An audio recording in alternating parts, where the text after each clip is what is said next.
I guess this is the time to give the presidential address. Big deal, whatever.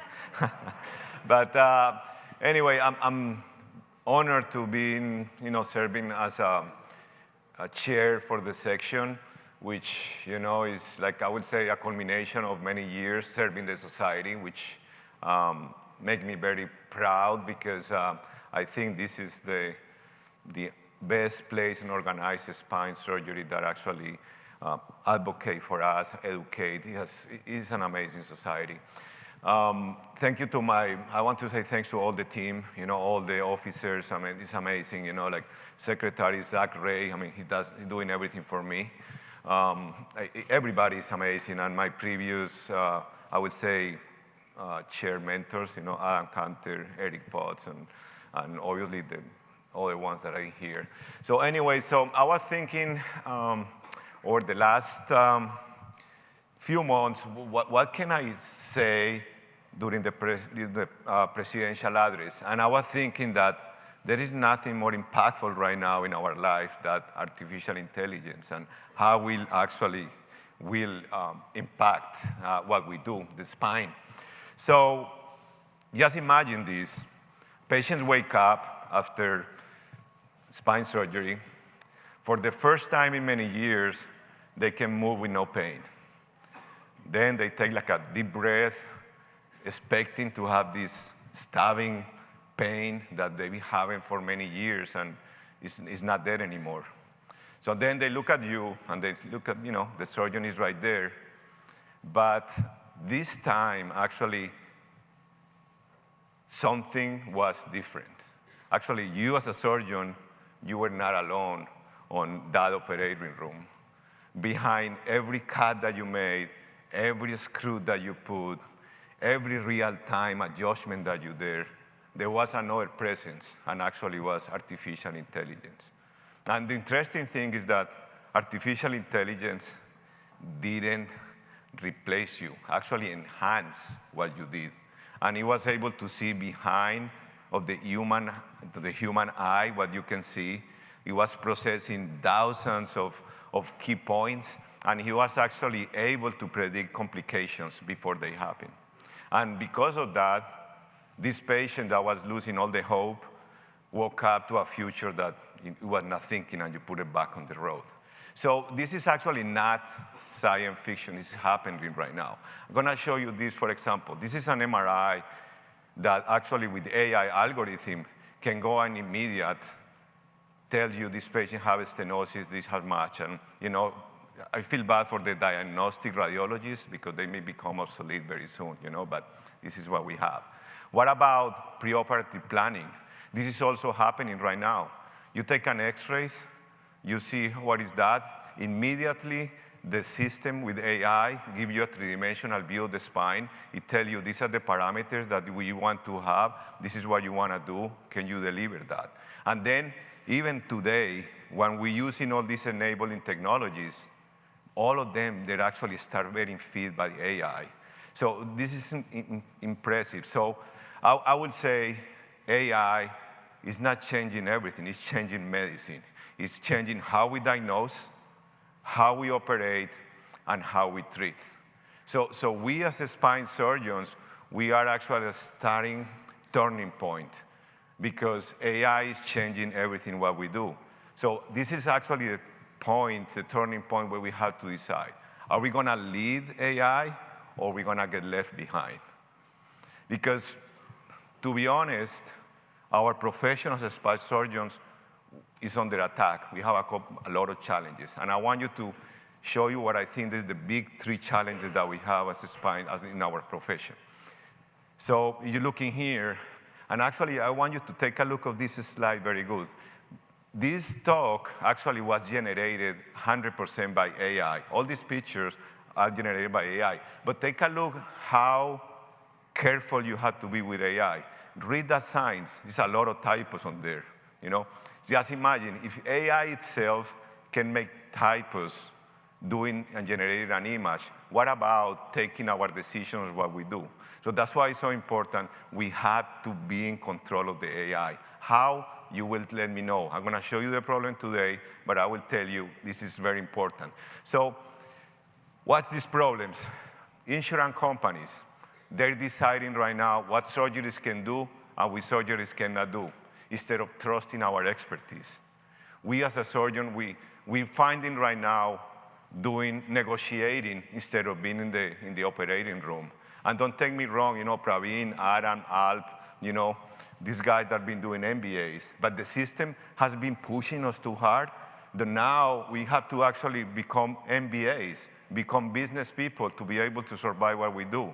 We should spend more time in the OR, less time sitting negotiating for things, It's important to have our own guy that they can do some business, but it's becoming almost a standard that if you don't do an MBA, you start kind of losing that. So this last week, I don't know if you saw in the news, Wall Street Journal just reported that on the last year, there were 850 million claims denied. This is like a double of the population of US. This is insane, and this is what we live in right now. So, and not to mention the deterioration of our payments. See, Dr. Foley is someone in here. I was talking to him the other day. He was, Juan, we're getting paid exactly what we were paid in the 90s. This is crazy, and what is inflation? What is all these things? This is not happening. What about this one? Something that we never thought it was possible. Non-surgeons performing a spinal fusion. These are like 3 examples. And actually, these that you see there, they've been on social media. These people are very proud what they're doing. On the left, have you ever seen a standalone T-leaf? I never heard about that. You just force a cage, do an endoscopy with nothing. Okay, what about the other ones? SI fusions. The image on the left, 12 levels kyphoplasty. You're kidding me, So the question is, all these procedures that once they were exclusive for our field are being done by people with less training, less expertise. And this is fewer safeguards for our patients. And then another big one for us, unnecessary surgeons. Even ourselves will be becoming a challenge for us.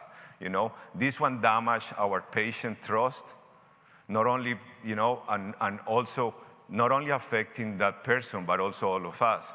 So when surgeons prioritize volume over patient outcome, this is what happens. See this case, for example, is like single-level fusion. As Dr. Lenke mentioned, the problem with us is just not the T10 to pelvis surgery, the revision surgery. It's the index surgery. How can we prevent that this surgery had the right lordosis, the right fusion? This is something that is very challenging. What about this one? This is another surgeon in social media showing. If this patient ends up with 7 levels fusion, circumferential front and back, I bet you that most of you guys probably think that you can get away with 2-level anterior surgery. And then if I want to show you something else, this is amazing. This is actually posted in social media. It's a patient with a grade 1 spondylolisthesis. And you will be surprised with this surgeon, very proud he did. 3-level A-leaf. And this is happening. Actually, this was posted last week. So how can we actually stop this? How can we do that? So, and then this is even, I want you to see this one. This is a letter written by 2 of us, 2 surgeons. They sent a letter to CMS saying that they think that the posterior osteotomies, they're such a easy surgeons that should be undervalued. This is insane, And this is why it's so important that we have to have control of everything. So I can tell you, if we don't take control, someone is going to take. But this is the good part. I think AI can help us to be able to get in there. AI has a lot of potential. The problem is that we have to be in control. Just imagine a world where all the insurance approvals are based on undeniable AI data. So we don't have to fight for the right to treat our patients. Or imagine a world where the AI raises the standards of surgery so high that only qualified surgeons can do it. So that way it's protecting our specialty from people doing surgery without the proper training. Or even there, imagine a world where spine surgeries truly necessary because AI is helping us to make the best decision for our patients. So this is the potential that the AI has. But then you have to understand that we cannot get afraid of the AI. AI is not going to replace us as a surgeons. But I can tell you, the surgeon that is not going to use AI, it will be replaced by that one. And that's a big deal, you know, because AI is not a threat, it's a tool. And if we use incorrectly, we can have, and we use it the way that it is, we're gonna have control. Right now, you see this happens a lot. Insurance systems and healthcare systems, they are moving forward with AI, with or without it. They're putting a lot of money into AI. And the problem is if we don't take the lead of this, we will be forced to continue following. And I can tell you, we need to make sure that the AI is gonna be here to help us, not to replace us, and make sure that our profession is going to be stronger and not weaker. So basically you wanted to know what we must do. So first is, we need to learn AI, but I'm not telling you that you need to become like an engineer to use AI. You need to understand how it works so we can use it what we need, you know? We need to integrate AI in our practices because AI is not actually something in the future. It's happening every day. And also we need to fight for AI policies. This is very important. We need to fight for AI policies so the AI serve surgeons first and patients, and not insurance companies. So this is our duty to do that. So I would say we are, believe it or not, I think we are in a defining moment.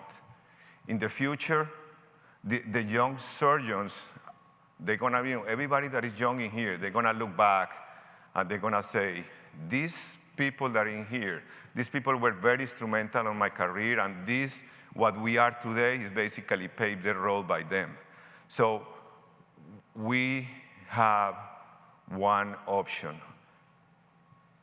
Or we resist AI and become obsolete, or we actually embrace it and we take our profession to the next levels. So that's why it's so important use the spine section and the organized spine surgery. There is many ways to participate in this. Be part of the solution, not part of the problem. You know, being member, helping to put data.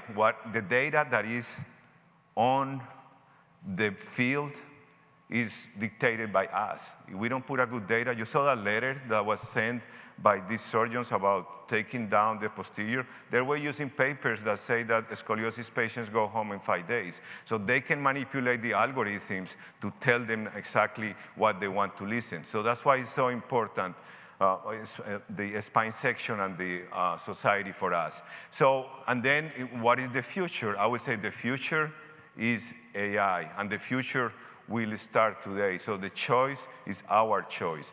And again, and the future start right away. Thanks very much.